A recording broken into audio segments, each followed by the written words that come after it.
또 자기 십자가를 지고 나를 따르지 않는 자도 내게 합당하지 아니하니라. 아멘. 아멘.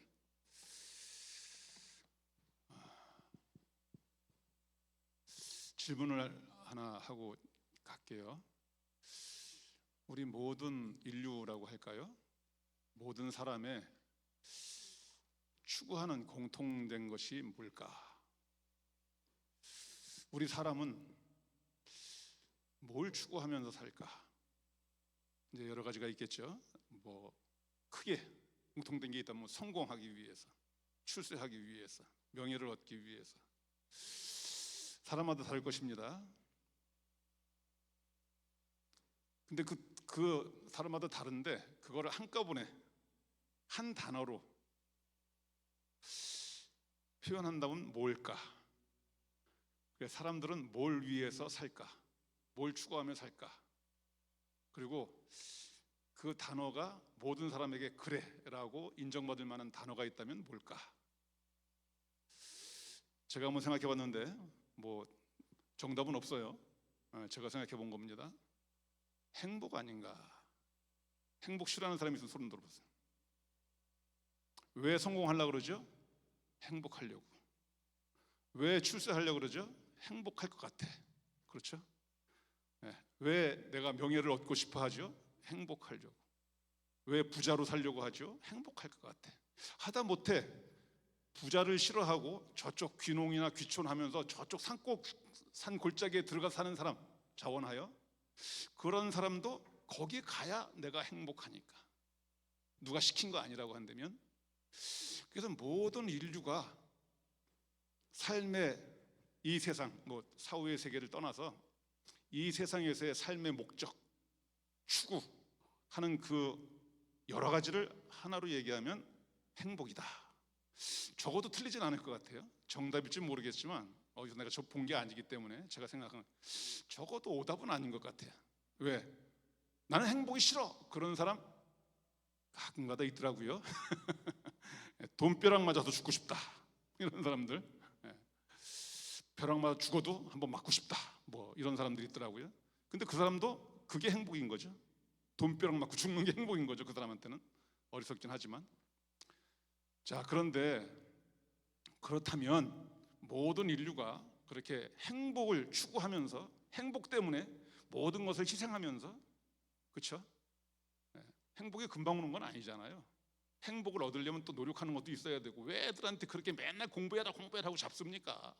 공부 잘해가지고 출세하고 좋은 데 가면 네가 행복해지니까 이런 것 때문에 공부하라고 잡는 거 아니겠습니까? 그 행복을 위해서 그렇게 애를 쓰는데, 자, 그렇다고 한다면 제가 질문 하나 또 드립니다. 우리 크리스찬도 그래야 되는가? 우리 크리스찬도 행복하게 잘 살기 위해서 그렇게 노력하며 살아야 되는가? 그게 우리의 인생의 가장 궁극적인 목적인가? 말로는 어떻게 대답할지 모르겠는데 삶으로는 그렇게 사는 사람들이 되게 많은 것 같아요. 삶으로는. 그래서 또 이렇게 보면은 제가 전도지를 봤는데요. 전도지가 좀 저는 마음에 안 들어. 뭐 다 그런 건 아닌데 거기에 보면은 또 이렇게 나눠주는 거 뭐 티슈 같은 거 있잖아요. 거기 보면 무슨 10계명 이렇게 나오는데 행복한 삶을 위한 10계명. 교회 다녀야 된다. 예수님 믿어야 된다. 목적이 행복이더라고요. 우리 믿는 사람들도 세상 사람들과 하나 다를 바 없는 그런 가치를 추구하고 있는 게 요즘의 모습인 것 같아요. 근데 과연 우리 믿는 사람들도 세상 사람들과 하나 다를 바 없이 이 세상에서 행복을 추구하는 그런 삶을 살아야 되는 것인가? 자, 우리는 그러고 싶은데 그렇다고 한다면 뭐 우리 생각이 다 진리는 아니잖아요. 그렇죠? 우리 생각이 다 진리예요? 많은 사람들이 잘못 생각하고 있는 게 더 많아요. 주님 말씀과 비교하면. 자, 그러면 주님께서는 성경에서는 하나님은 뭐라고 말씀하실까? 하나님께서도 우리 믿는 사람들에게 자기 자녀들에게 야, 너희가 이 세상에서 행복하게 잘 살아라. 그걸 원하실까? 여러분, 그 답은 성경을 보면 돼요. 우리 삶의 가장 모범이 되시는 분이 누굽니까? 예수님. 그리고 그 다음에 예수님만큼은 아니더라도 예수님에 가까이 있는 그 삶의 그 모습을 보여주고 있는 사도들, 그렇죠? 그런 분들의 삶을 보면 우리가 알 수 있겠죠, 객관적으로. 자, 그러면 이 행복하게 잘 사는 거, 우리 믿는 사람들까지도 행복하게 잘 사는 거, 이게 과연 우리는 그렇게 살고 싶은데, 그리고 옳은 것 같은데, 하다못해 전도지에도 교회 나오면 행복하고, 하다못해 메시지에도 여러분 행복하려면 말씀대로 살아야 됩니다라는 말씀이 행복과 되고 가버리는 그런 경우도 많이 있잖아요. 정말 근데 그게 하나님 말씀이고 예수님 말씀인가? 저는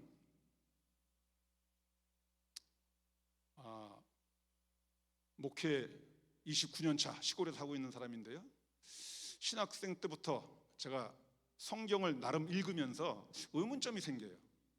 왜 성경을 읽으면 그동안 내가 많은 목사님한테 배운 것과 다르지? 여러분들은 그런 거 못 느껴봤어요? 성경을 읽어봐야 알지. 죄송합니다. 농담이고요. 성경을 한번 읽어보시면 그런 거 못 느끼세요? 왜 성경은 이렇게 얘기하는데 목사님은 이렇게 얘기하지? 그런 것들이 제법 적어도 저는 아마 성경을 여러분들보다는 평균적으로 많이 읽어서 아마 그런 걸 느끼는 것 같아요. 그런 게 많이 생기는데, 많은 목사님들이 행복하려면 예수님을 믿어야 됩니다, 행복하면 신앙생활 잘해야 됩니다, 이렇게 말을 해왔는데, 그런 줄 알았는데 성경에 보니까 예수님께서 너희들은 행복하게 잘 살아라, 나를 믿으면 그렇게 될 것이다, 사도들도 그렇게 말씀한 게 안 보이는 거야. 아니, 오히려 반대예요. 이 세상에서 너희들은 고난의 삶을 살아라. 여러분, 이 고난의 삶이 행복한 삶입니까? 그 고난을 행복으로 여기면 돼. 여기면 돼. 느낌이 아니라. 근데 그게 잘 여겨지나요? 그런 그 고문을 당하고 예수님 때 고문을 당하고 죽임을 당할, 그러면서 이거는 행복이야, 그럴 사람 몇이나 돼요? 여러분, 성경에서는 제가 보니까요, 우리 주님을 믿는 자들의 그 삶의 목적이 적어도 행복이 아니더라고요. 오히려 그 반대, 고난이더라고요. 여러분, 그 예가 우리 예수님을 보면 알잖아요, 그렇죠? 우리 예수님을 보면 알잖아요. 우리 예수님께서 제자들에게 너희는 넓고 편안한 넓은 문으로 들어가라 그랬습니까? 아니면 좁고 협착하고 힘든 좁은 문으로 들어가라 그랬습니까? 좁은 문으로 들어가라 했잖아요. 여러분, 좁은 문이 행복한 길입니까? 넓은 문이 행복한 길이지. 그러니까 다 넓은 길 가려고 그러는 거 아니에요? 그러니까 스펙 사고 막 그러는 거 아닙니까? 여러분, 예수님께서 말씀하시기를 좁은 문으로 들어가라 그랬어요. 그리고 당신의 삶도 행복한 삶이었어요? 고난의 삶이었어요? 고난의 삶이었죠. 여러분, 고난 주간에 저를 불러주셔서 너무 감사해요. 왜냐하면 고난 주간이 이게 아닌데, 이렇게 보내는 게 아닌다는 생각을 평소 많이 했는데, 오늘 우리 또 목사님께서 불러주셔서 우리 교인 말고도 전할 그런 기회를 주셔서 참 감사하다 하고 감사한 마음으로 왔습니다. 여러분, 오늘 우리가 말씀대로만 본다면 예수님께서는 너희들은 이 세상에서 이렇게 행복하게, 나를 믿으면 행복하게 잘 살 것이다 말한 적 없습니다. 여러분, 우리가 믿음의 또 사람으로서, 예수님은 신이니까 사람으로서 믿음의 본보기 삼는 중에 또 가장 위대한 사람이 바울 사도 아니에요? 바울 사도가 뭐라 그럽니까? 디모데에게, 아들 같은 디모데에게, 야, 너는 목회 잘해가지고 큰 목사 돼가지고 떵떵거리면서 잘 살아? 그렇게 얘기했습니까? 너는 주의 군사로 나와 함께 뭐하라? 고난을 받으라. 여러분, 내가 하는 말인가요? 성경에 있는 말인가요? 성경에 있는 말이에요. 내 말이 아니에요. 여러분, 어디를 봐도 예수님 믿으면 이 세상에서 행복하게 잘 산다는 얘기를 제가 찾아볼 수가 없어요. 근데 왜 전도지에는 그 불신자들 꼬시려고 그러는 건가요? 여러분, 전도지에 그렇게 하면 안 돼요. 있는 그대로. 여러분, 우리는 죄인장 상태입니다. 예수님 안 믿으면 지옥 갈 수밖에 없습니다. 근데 예수님 믿으면 천국 갑니다. 거기서 더 세주로 나가면, 그런데 이 세상에서는 행복하려고 하는 것이 아니라 천국에서 행복하기 위해서 이 세상에서 말씀대로 사는 고난의 삶을 살아. 이게 복음의 진리 아니에요? 근데 그건 싹 빼고 꼬시려고. 여러분, 예수님 당시에 예수님과 예수님의 제자들이 그런 식으로 복음 전했어요? 그래야 많이 오겠지. 그래, 일단 부른 다음에 그 다음에 그 사람들 제대로 교육하면 된다 그러는데, 여러분, 그런 마음으로 와 있는데 거기에다가 전하면 그게 됩니까? 그런 마인드로 와 있으니까 교회에서 그런 사람들이 헌금 많이 내면 잘 되는다고 해서 헌금 많이 냈는데 말씀으로 그 헌금이 하늘에 쌓인다는 거 생각하지 않고 그것이 내 출세, 내 성공의 수단으로 삼다고 생각하니까 그런 사람들이 교회의 문제를 일으키는 거 아닌가? 누가 교회의 문제를 일으킵니까? 천국 소망이 있는 사람이 교회의 문제를 일으킵니까? 그게 아니에요. 주님을 잘 믿었더니, 신앙생활 잘했더니, 교회 나왔더니 이렇게 잘 되더라. 그분들이 많이 강조하고 증언하는 게 뭐 반기문 무슨 유엔 무슨 김용 세계 총재, 문행 총재, 이런 사람들 봐라 말이야. 얼마나 잘 됐냐. 그러면은 예수님 잘 믿고 순교한 사람들, 거지같이 사는 사람들, 이런 사람들은 바보 병신이에요. 저주받았어요. 여러분, 오늘 분명히 우리가 알고 지나갈 한 가지가, 성경에서 예수님은 이 세상에서 잘 믿고 행복하게 살려고, 행복하게 살고 잘 살려고 주님께서 우리에게 말씀하지 않았다는 거예요. 오히려 이 세상에서는 고난받으라고 말씀하신 거예요. 그리고 오늘이 고난 주간이잖아요. 여러분, 제가 형통이라는 단어를 한번, 형통은 행복과 관계 있어요, 없어요? 아주 관계 있죠. 형통. 여러분, 성경에 형통이라는 단어가 27번인가 나와요. 근데 제가 놀란 게 있었어요. 여러분, 성경에서 이 단어를 이렇게 공부하다 보면 그 단어의 특징이 그 뜻 말고 그 외적인 특징, 그런 게 있어요. 되게 재미있어요. 내가 가르쳐 드릴게요. 여러분, 형통이라는 게 27번 나오는데 놀랄 만한 일이 있어요. 무슨 일일까요? 신약에는 없어. 여러분, 형통이라는 단어가 27번 성경에 쓰였는데 신약에는 없어. 이게 무슨 의미일까요? 왜 주님께서는 신약 시대 그 많은 사도 바울 그리고 제자들을 통해서 형통이란 단어를 사용하지 말라 하셨을까? 여러분, 성경은 주님께서 쓴 거라고 믿죠? 그럼 안 쓴 것은 주님께서 쓰지 말라 그런 거죠, 그렇죠? 많은 구약 신앙을 가진 사람들이 이 세상에서 형통한 것이, 이 세상에서 행복하게 잘 사는 것이 주님의 뜻이라고 다 믿고 신약까지도 넘어와서 신약의 교훈까지도 뒤집어 보려고 하는 그런 시도가 있었기 때문에 그런 것은 아닐까 하고 제가 개인적으로 생각해 보고, 여러분들도 한번, 아니 왜 형통이라는 좋은 단어가 신약에는 없어? 왜 주님께서는 그 단어를 안 쓰셨을까? 한번 생각해 보시는 이 시간 되기를 바랍니다. 여러분, 그래서 오늘 분명한 것은요, 이 고난은요, 우리가 잠깐 경험해보고 가는 그런 것이 아니고요, 정말로 그것은 우리의 이 세상의 삶의 목적이 돼야 되는 거예요. 그게 주님 뜻이고요. 주님께서 그렇게 하셨고요. 그렇게 우리 보고 고난 받으라 그러셨고요. 좁은 문으로 가라 그러셨고요. 그게 주님의 뜻인 것을 우리가 먼저 알아야 됩니다. 자, 이제 고난은 잠깐 지나가는, 잠깐 경험한 그런 게 아니고 우리가 사는 내내 추구해야 할 그런 목적이다라는 것을 제가 분명히 가르쳐 드렸습니다. 예수님께서 좁은 문으로 가라 그러셨어요. 바울이 디모데에게 너는 주의 군사로 나와 함께 고난을 받으라 그랬어요. 그리고 다른 데도 보면요, 두 가지 말만 얘기한 게 아니에요. 성경에 보면 주와 함께, 주의 고난에 동참하는 것, 대부분 다 그런 얘기예요. 자, 그래서 우리가 대주제로 고난은 우리가 바라봐야 되고 목적할 바다, 추구해야 할 바다라는 것을 여러분들 가슴에 새겨야 됩니다. 이 세상에서의 행복이 아니에요. 고난입니다. 자, 그렇다고 한다면 이제 이 고난을 우리가 얼마 동안 겪어야 되나, 이 고난을 얼마 동안 내가 추구해야 되는가, 여러분 그런 문제가 있죠. 우리가 지금 고난 주간을 일주일 가량 갖고 있잖아요.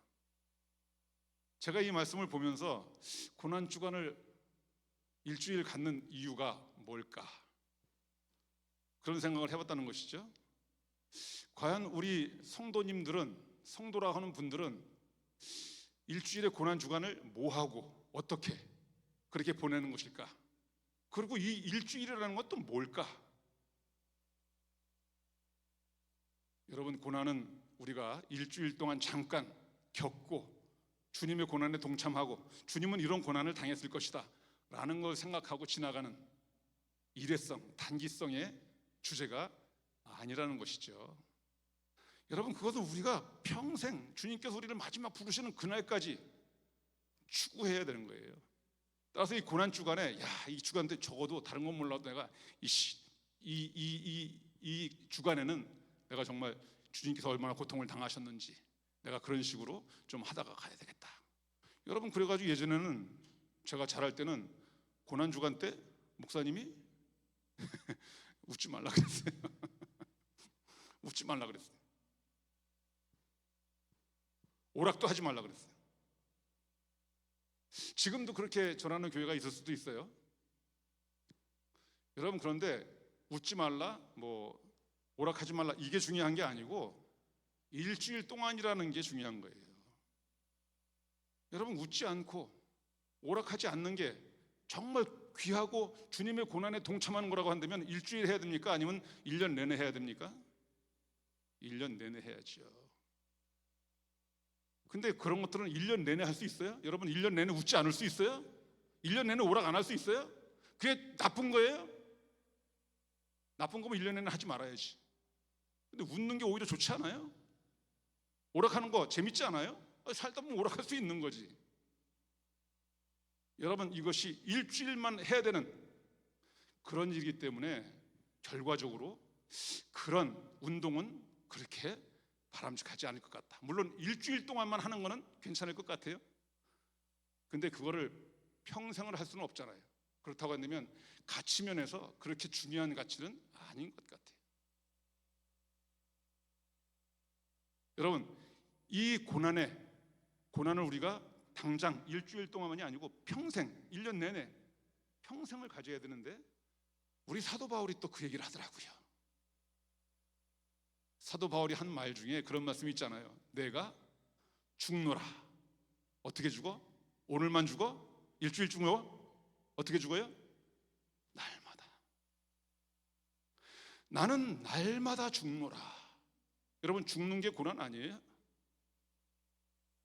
그런데 일주일만 죽는다고요? 하루만 죽는다고요? 날마다 죽을 때까지. 여러분, 따라서 고난 주간은 의미적으로 볼 때는 우리가 이 고난 주간에 1년 동안 고난을 받을 그 연습을 하자, 이런 건 중요해요. 이런 차원에서 중요한 거예요. 여러분, 절기라는 게 그래서 있는 거잖아요. 하루만 딱 하면 그게 무슨 의미입니까? 그 의미를 우리가 남은 내년 그 절기 또 올 때까지 우리가 계속해서 그 의미를 곱씹으면서 살자. 여러분, 그런 각오를 가지기 위해서 3.1절도 하는 거예요. 광복절도 하는 거 아니에요. 추수감사절도 하는 것이고요. 여러분, 그렇게 이 고난이라는 것은 우리의 지상 명령이면서 우리가 주님 마지막 부르시는 그 순간까지, 그 이후에는 고난 있어요, 없어요? 없죠. 근데 이 세상에서는 주님께서 우리를 마지막 부르시는 순간까지 우리가 추구해야 될 그런 목표다라는 것입니다. 그래서 사도 바울이 나는 날마다 죽노라. 나는 날마다 주님의 고난에 동참하노라. 저는 사도 바울이 신학적으로 참 대단하다. 그런 얘기들을 신학자들이 다 많이 얘기를 하거든요. 신학자 분들이 뭐 학교의 교수님이나 이런 분들, 뭐가 대단한 거 다른 건가? 난 처음에 몰랐어요. 학생 때는. 네, 학생 때는 몰랐어요. 뭐가 대단하다는 거야? 뭐 로마서가 대단하다 그러는데 학생 때 머리로는 뭐 다른 거랑 별 차이를 모르겠더라고요. 근데 나중에 보니까 진짜 대단하다는 걸 많이 느끼는 게, 내가 엄청난 큰 걸 깨달았어. 야, 이거는 진짜 나한테만 가르쳐 준 거야 하는 그런 기독교적인 진리. 보니까 사도 바울이 먼저 얘기했더라고요. 사도 바울이 먼저 얘기했어.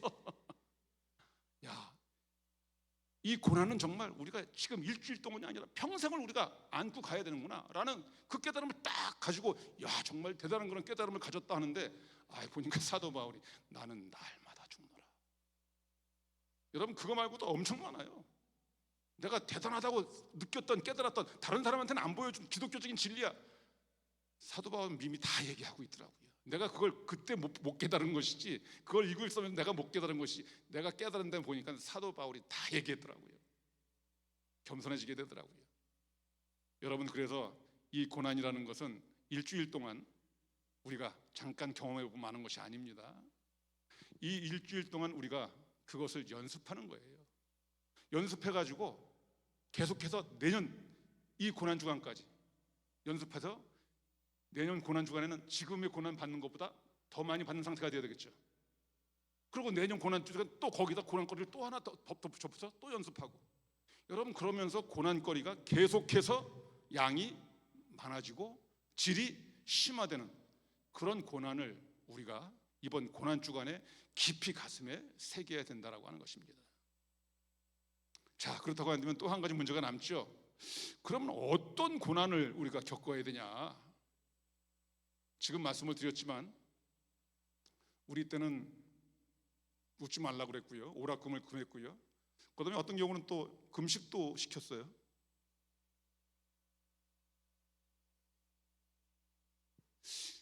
금식하게 되면 배고프잖아요. 저 보십시오, 이렇게 등치가 좋잖아요. 여러분보다 배고픔의 고통을 더 느끼는 사람입니다. 그 고통을 생각하면서 우리 예수님께서는 얼마나 고통을 당하셨을까?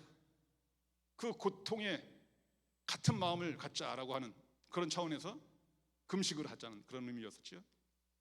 또 예수님께서 그런 고난을 당했는데 우리가 어떻게 웃을 수 있냐? 우리가 일주일만이라도 오락을 좀 끊어보자, 이제 이런 얘기를 하고 있는데, 여러분, 그게 진짜 그렇게 해서 내가 느끼는 재밌는 그 오락, 재밌는 거 하는데 일주일 동안 못 해야 돼. 괴롭잖아요. 그냥 날 웃는 거 좋아하는데, 얘기하다가 농담하면서 웃는 거 좋아하는데 웃지도 못해. 참아야 돼, 꽉. 그리고 굶어야 돼. 여러분, 그러면서 주님의 고난에 동참하고 주님의 고난을 내가 이해하고자 하는 그 노력, 여러분, 그거를 우리가 어느 정도는 인정해 줄 수 있겠죠. 그 진정성을 우리가 모르겠습니까? 하지만 그게 진정한 주님께서 원하시는 고난의 내용이냐? 그렇게 육체적으로 당하는 그 고통이 주님의 그 고난의 진정으로 우리가 동참하는 방법이냐라고 하는 것은 생각해 볼 여지가 있다라고 하는 것이죠. 여러분, 우리 이 고난 주간이 되면은 어떤 목사님이나 신학자는 그럴 얘기를 하더라고요. 예수님께서 받으신 십자가 고난의 크기. 그래가지고 뭐 손에 못을 박을 때 그 고통, 매달렸을 때 끓이는 그 고통, 어떻게 하면 예수님께서 얼마나 큰 고통을 당하셨을까, 고난을 당하셨을까, 그거에 주안점을 둬가지고, 그러니까 예수님께서 당하신 고난은 엄청난 것이다. 저는 그걸 보면서 이거를 이렇게 예수님께서 이렇게, 물론 우리를 위해 가지고, 죄도 없으신 분이 우리를 위해서 얼마나 큰 엄청난 고통을 당하셨어요. 여러분, 그거 당할 수 있겠어요? 나도 못해요. 근데 그걸 주안점으로 삼아야 된다? 문제가 생기더라고요. 여러분, 역사적으로 예수님보다 더 끔찍하고 잔인하게 죽은 사람이 있어요, 없어요? 수두룩해요. 예수님의 십자가 처형, 원래 그 당시에 강도들은 다 십자가 처형 당했어요. 다른 사람도 다 당하는 그걸 뭐 예수님이 당했다고 무슨 예수님이 뭐 엄청나게 대단한 걸 당한 것처럼 그렇게 얘기를 하냐고요. 물론 우리랑 비교하면 대단하지만 그 고통의 크기로 예수님이 이렇게 큰 고통을 당하셨다, 육체적으로, 이런 걸 얘기하게 되면 문제가 생기는 게 뭐냐? 그럼 다른 사람도 다 당했는데 뭐 더 끔찍하게 당한 사람도 있는데 뭐가 대단해? 라고 얘기할 수 있는 것이죠. 그래서 우리가 주님께서 당하신 육체의 고난을 주장하게 되면 그런 모순이 생겨요. 예수님 뭐 제일 큰 고난을 당한 것도 아니잖아. 더 끔찍하게 죽은 사람들이 얼만데. 여러분, 따라서 육체의 고난을 강조하게 되면요, 주님의 본 뜻을 우리가 찾을 수가 없다는 것이죠. 여러분, 고난에 우리의 이 삶의 목표가 행복이 아니고 고난이라는 걸 알게 됐고요.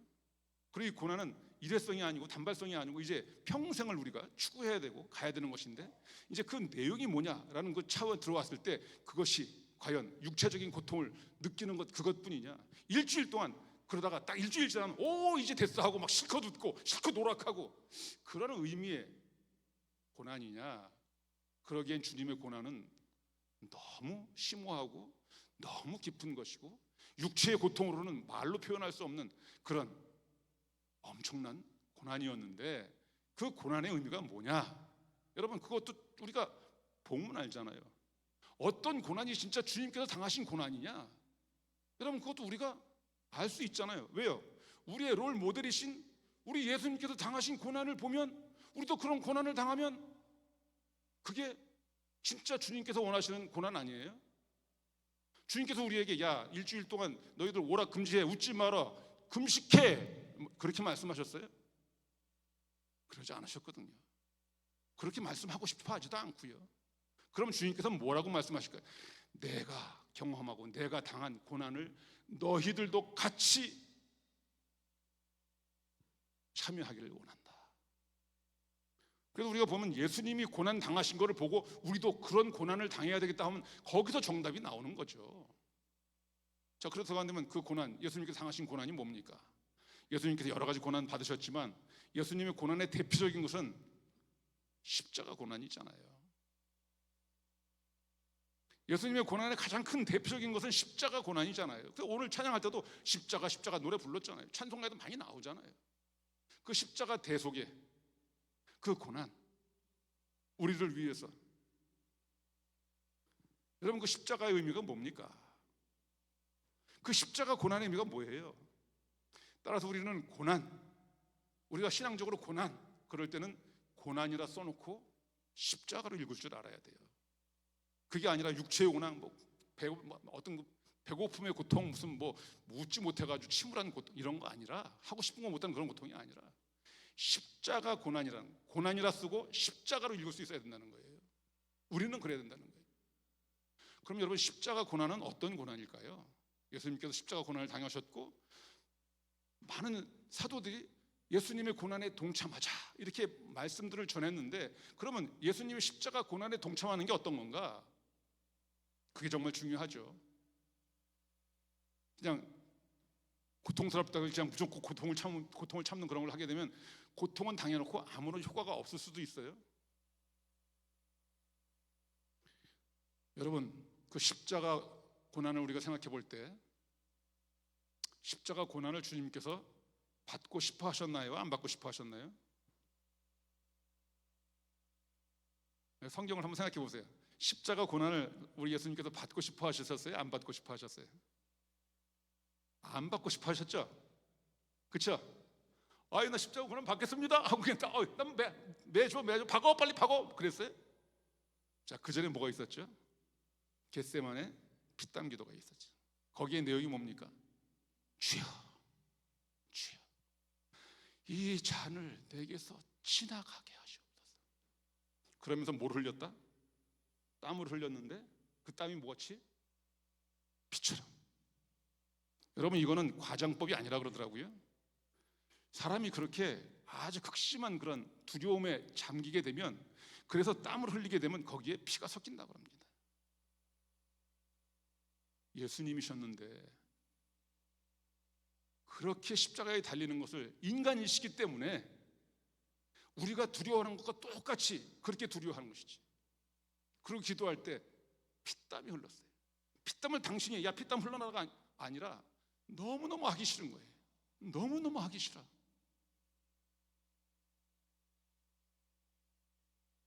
그래서 피땀 흘리는 기도를 한 거예요. 이 잔이 내게서 지나가게 하여 주시옵소서. 여러분, 그런데 우리 예수님이 정말 멋진 거는 그러나 내 뜻대로 마시고 아버지 뜻대로 하십시오. 근데 아버지 뜻이 뭐였어요? 우리는 그렇게 얘기하면 혹시 아버지가 불쌍해서 싹 알았다 이렇게 하는데, 그게 아니라 너는 그 길을 가야 된다. 그리고 그때부터 딱 마음 먹고 그 길로 가지 않습니까? 그게 십자가 고난이잖아요. 여러분, 그 십자가 고난 주님께서 일부러 자처한 거예요? 하고 싶어 하신 거예요? 아니잖아요. 당신이 뭐 책임져야 되는 그런 문제예요? 아니잖아요. 당신이 죄진 게 아니잖아요. 우리 죄 때문에 당신이 안 나서도 되는데, 성자 하나님께서 성부 하나님을 보니까 죄 때문에 죽을 수밖에 없는, 지옥에 갈 수밖에 없는 우리 인간들이 너무너무 불쌍한 거예요. 성부 아버지가 그렇게 불쌍하게 보는 거예요. 자식들이 망하게 된 것처럼, 죽게 된 것을 보는 그 아버지의 마음 같은 그 마음을 예수님께서 보신 것이죠. 두렵고 힘들지만 그거를 해결할 존재가 본인밖에 없는 것을 알죠. 사람이 누가 그 일을 해결할 수 있겠습니까? 다 죄진 자인데. 그리고 한 사람의 죄를 대신하려면 한 사람이니까 한 사람밖에는 못 하잖아요. 그 죄를 대신할 때 그렇게 할 수도 없지만, 하나님이란 분이 와서 대속해야 그 모든 사람의 죄를 대속할 수 있는 효과가 있지 않겠어요? 그러니까 주님께서 안 해도 되는데 하나님을 보신 거죠. 그래, 당신이 보기에도 불쌍해 죽겠는 거라. 그래서 내가 대신 받겠습니다. 여러분, 이게 십자가의 고난이에요. 여러분, 이 십자가 고난하고 그냥 몇 끼 굶어가지고 배고픔의 고통과 웃지 않아서 기분이 다운되는 고통, 오락실 하지 못해가지고 재미없는 고통, 여러분 비교가 됩니까? 그게 가치가 그렇게 많지 않다는 것은 일주일밖에는 못하는 거다라는 것으로도 우리가 분명히 알 수 있죠. 하지만 주님의 십자가의 고난은요, 평생 할 수 있어요. 사도 바울이 얘기한 것처럼 날마다 해야 되는 것이고요, 날마다 할 수 있는 거예요. 그리고 자꾸만 그 정도를 심화시켜야 되고 양을 늘려가야 되는 것이 주님의 십자가 고난이라는 거예요.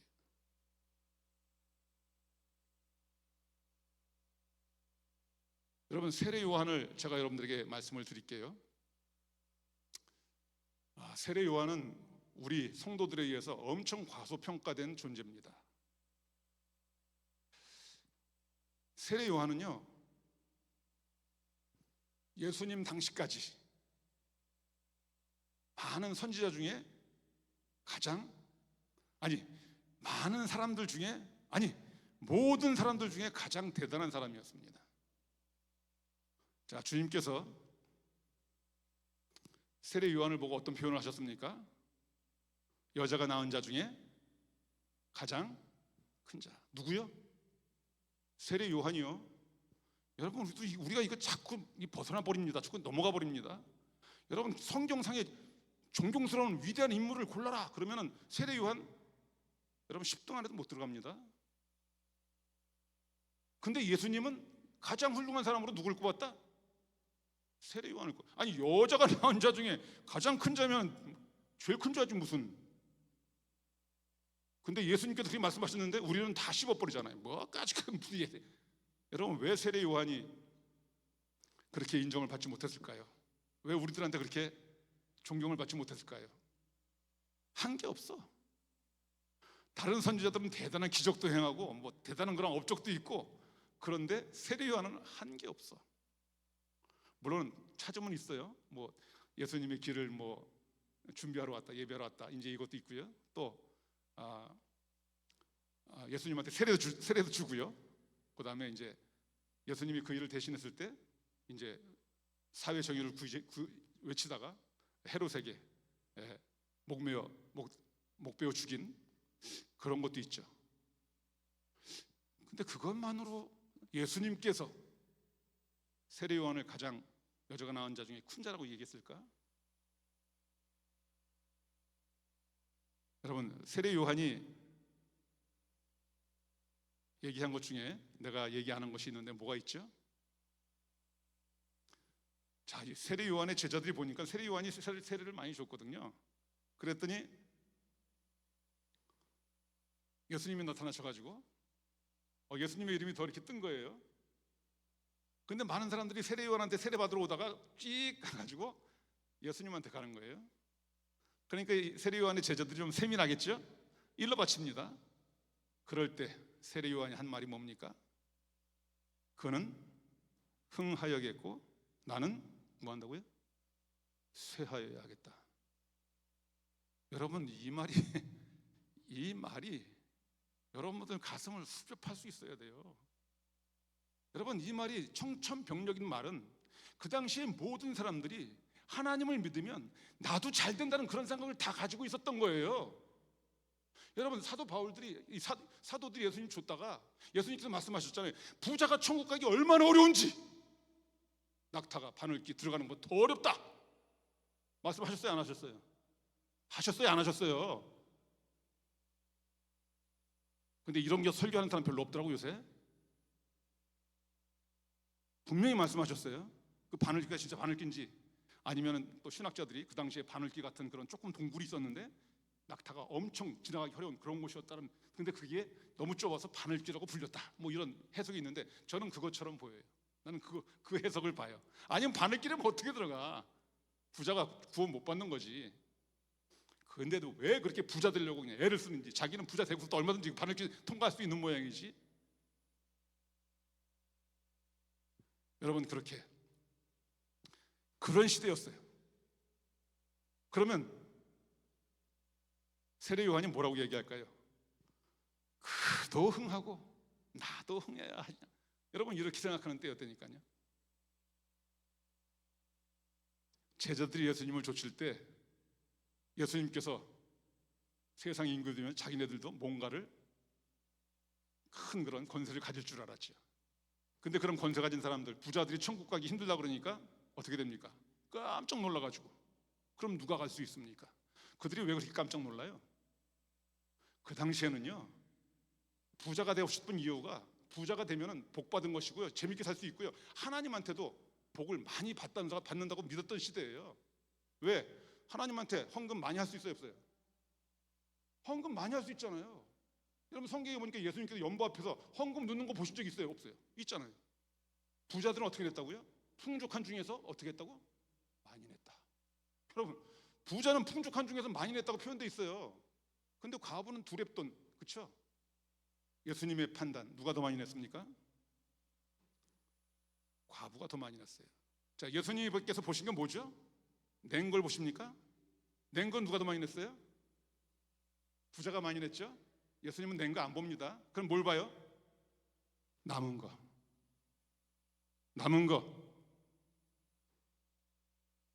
과부는 얼마 남았어요?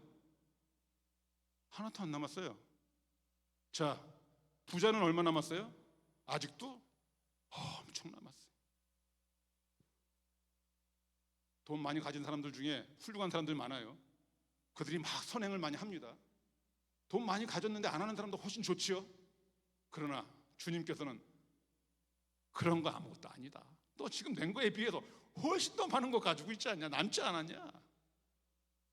여러분, 그래서 죄송합니다. 있는 분들한테 죄송합니다. 근데 그게 맞는 거예요. 없는 사람의 헌금이 있는 사람의 헌금보다 액수는 적을지라도 주님께서 네게 더 크다라고 인정할 경우가 훨씬 많은 것입니다.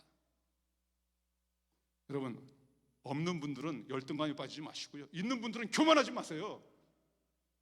주님께서 낸 거 얼마인지 안 봐요. 얼마나 남았냐 그걸 보는 거예요. 주님, 내가 이렇게 많이 내는데 아직도 이렇게 많이 남았네요 하고 죄송합니다 그렇게 해야 될 일이지, 우리 교회에서 내가 제일 많이 내. 여러분, 그러다 주님한테 혼납니다. 그거 교만입니다. 연복의 앞에서 주님의 그 말씀을 보세요. 주님은 얼마나 냈는지 그거 안 봅니다. 그럼 그거 보면 부자들이 낸 건 칭찬했겠죠. 주님께서는 얼마나 안 봅니다. 얼마나 남겼느냐, 그거 보시거든요. 여러분, 그렇게 주님께서는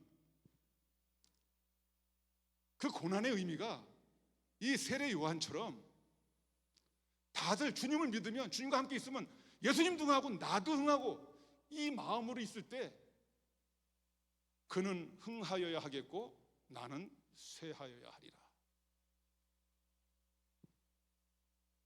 여러분, 이게 진짜 세례 요한의 신앙이고요.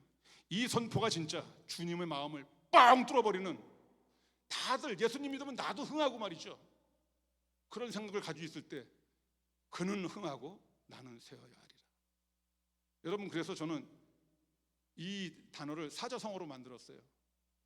예흥, 나, 쇠.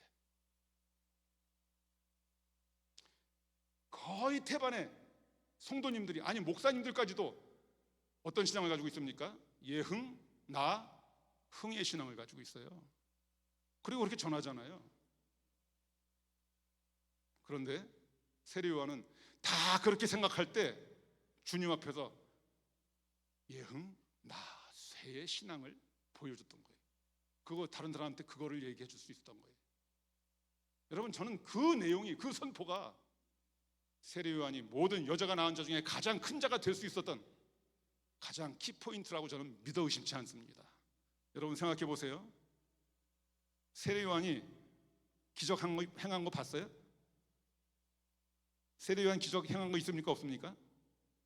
세례 요한 기적 행한 거 하나도 없습니다. 뭐 대단한 일 한 거 하나도 없어요. 그러고 그냥 쓸쓸하게 그냥 목매어서 죽었어요. 다른 사람이라 볼 때 다를 거 하나도 없어요.